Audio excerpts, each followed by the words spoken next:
I was always good at hide and seek. While being small for my age sucked most of the time, it was one of my biggest assets when hiding. Combine that with the flexibility I developed from being in gymnastic classes since I was 4. Everyone wanted me on their team when we played. Keep in mind, this was before kids had video games and cell phones. If it sounds like we played a lot of hide and seek and that seems weird, well, maybe now it is. Back then though, we didn't have anything else to do. Maggie's family didn't have much money and they lived a few blocks away from the junkyard. When the wind blew in a certain direction, their house smelled pretty bad. We got used to it though, and we still liked hanging out there. Her parents were nice and always gave us chips and soda. I think they were happy Maggie had friends and wanted to make sure we kept visiting her. That didn't cross my mind at the time.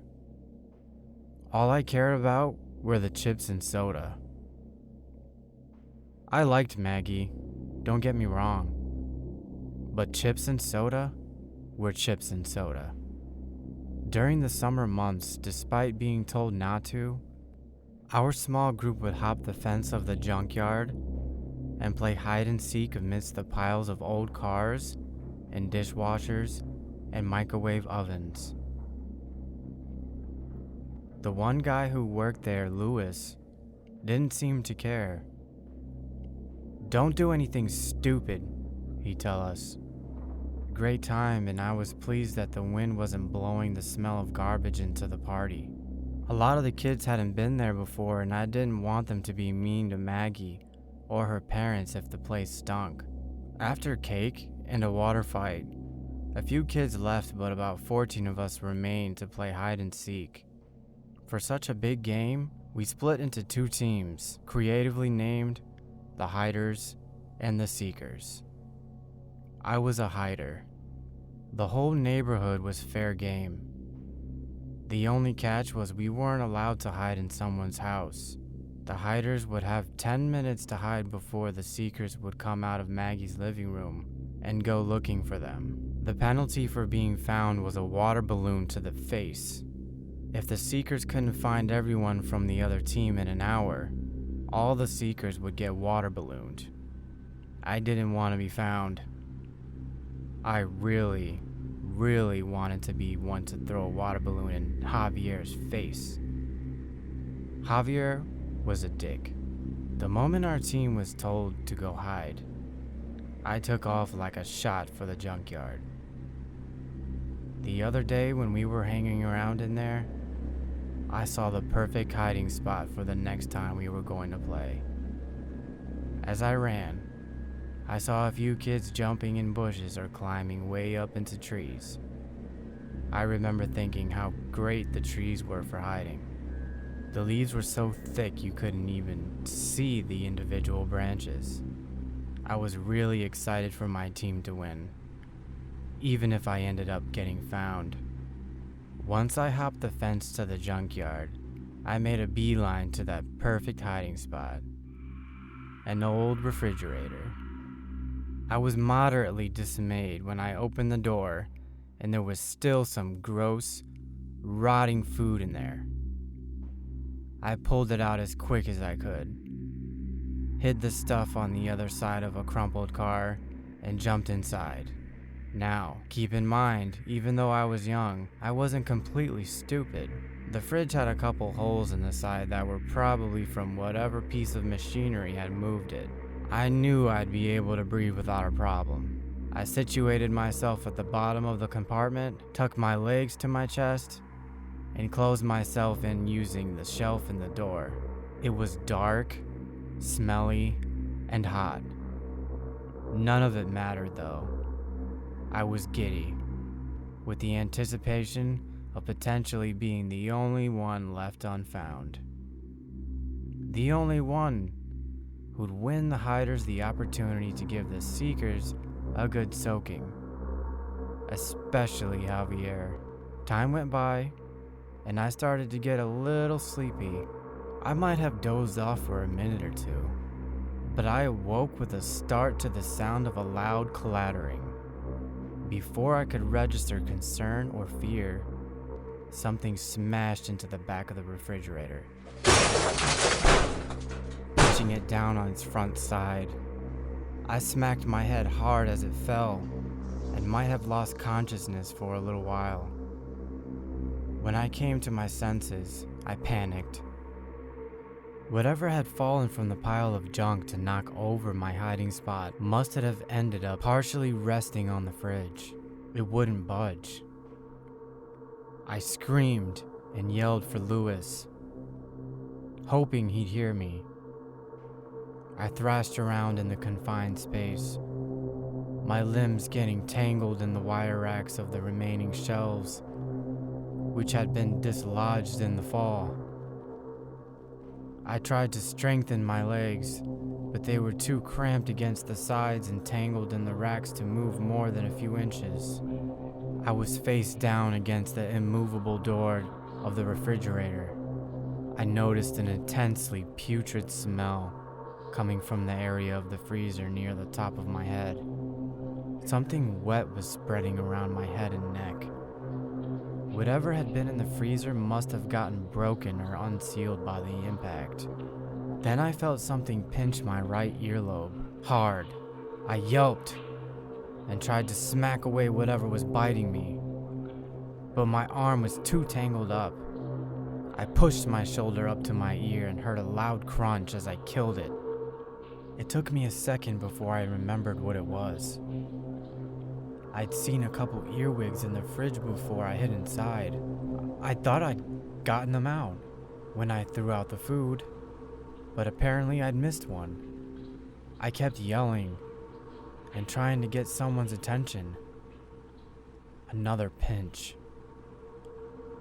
This time on the other side of my head.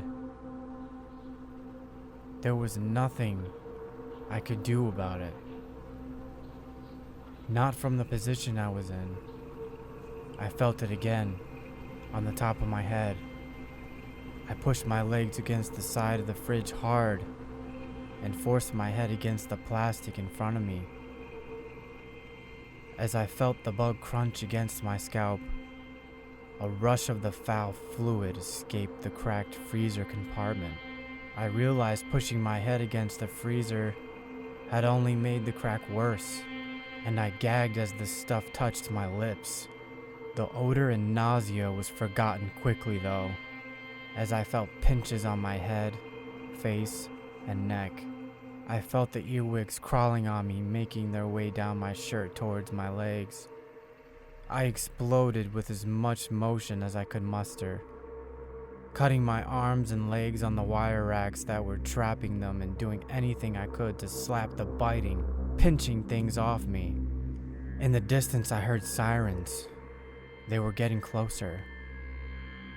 Part of me was hoping they'd be coming to my rescue, but I knew there was no way they could have known I was trapped. If Lewis hadn't noticed, no one would notice.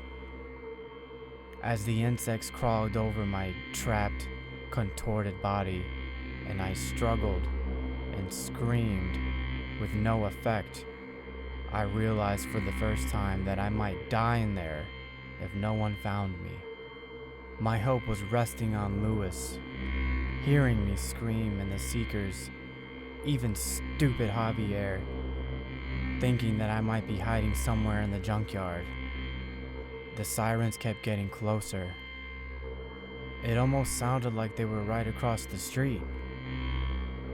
I screamed as loud as my already damaged vocal cords would allow. Then one of the insects crawled directly into my right ear. I made a sound I never knew could come out of my mouth. I tried to jam my shoulder against my ear again, praying I could kill the thing before it went any deeper. I was unsuccessful. I heard with terrifying volume its hard body squeezing through the warm, tight canal. The scratching sound was worse than the countless sets of pincers still sinking into me as I flailed. I heard and felt the thing going deeper, so deep its mere presence was causing pain deep in my head. And with a violent scratching sound so loud, it drowned out my screams. I knew it was up against my eardrum. The sirens had stopped, but my screaming had not. More of the earwigs were seeking a warm, safe place where they could hide. As the one inside my head continued scratching at my eardrum, I felt at least two moving up the leg of my shorts. In any other situation, that would have been enough to get me to strip out of my clothes, no matter where I was or who I was around. At that point, though, I was just grateful they weren't biting. I'd been trapped for about a half hour. My voice was raspy, and my throat hurt worse than it had when I caught strep throat in the winter. The shriek of the siren started up again, and I jumped, sending the earwigs into attack mode again. I felt their pincers lock on my scalp, back, neck, and perineum. The one inside my ear pinched the wall of the canal. It sounded like the loudest click you can imagine, and stars exploded in my vision from the pain. More sounds of abject terror and misery escaped my mouth. More time went by. The fluid coating my body had begun to dry and turn tacky. Whenever I tried to lift my face from the surface it was resting on, my skin stuck to it. I had to jerk my head to free it, which only aggravated the earwigs. I wailed and sobbed for a while, knowing I'd be found dead in a month with my body as rotten as the food I'd pulled out to fit myself in the fridge. An enormous crash made me jump and set off the bugs again. This time I heard another person yelling. It was Lewis. He was trying to get me to talk and say I was still okay. He heard me. I screamed that I was trapped and stuck and I needed help. Another crash. This time the world spun as the refrigerator was flipped onto its back and the doors were flung open. The light of the late afternoon blinded me, and I felt strong hands pulling me up by my shirt. My eyes adjusted and I saw the face of Lewis studying me before he started slapping me all over, crushing or pushing off the bugs, covering me. I looked down at myself. There were hundreds of them, coating my sticky clothes and skin. They covered me in a reddish-brown mosaic, all of them attacking me with their long pincers as they panicked at the violence and light they'd been introduced to. I pulled off my shirt and threw it on the ground and joined Lewis in brushing the remaining earwigs off me. In my head, the one by my eardrum squirmed and pinched over and over. I screamed, and Lewis, concerned for my safety, picked me up under his arm and ran towards Maggie's house. He'd seen me coming from there earlier before getting involved in whatever afternoon television he was watching. Apparently, after realizing he hadn't seen me leave, he decided to look around to make sure I was okay. And I wasn't. When we got to the house, Lewis just said, "Call 911" to Maggie's parents, and left to go back to work. I wondered where all the kids were, but only for about 5 seconds. That was the amount of time the earwig gave me before it started moving and pinching inside my ear. 10 minutes and countless inner ear pinches later, a paramedic was using a pair of forceps to pull the thing out of my head. He showed it to me as it writhed the metal that was squeezing it. It was so much smaller than it felt. Welts had started to rise from a few of the parts of me that had been bitten multiple times. Mom arrived right around then, and at the request of the EMT, she was going to drive me to the hospital to get checked out. While we were walking out to the car, Maggie told me Ron had fallen out of the tree where he was hiding and broke his leg really badly. Those were the sirens I heard.